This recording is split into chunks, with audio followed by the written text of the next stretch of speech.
ঢাকায় বসে গাজীপুরে বসে যেই প্রান্তে তাদেরকে মনে করিয়ে দিতে চাই আবু সাঈদের রক্ত পিতা হওয়ার সুযোগ নাই, মুখ ধরা চলে যায় নাই।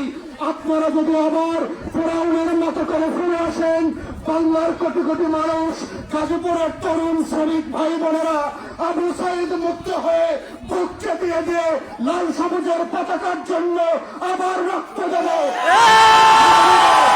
বাংলাদেশ আমরা কারো কাছে বর্গা দেই নাই এবং দেব না। এটাই হচ্ছে গাজীপুর থেকে বাংলাদেশের আজকের বক্তব্য। আমাদের প্রিয় গাজীপুর ভাইরা, আমরা আছি তোমার সাথে, আমরা আছি তোমার সাথে।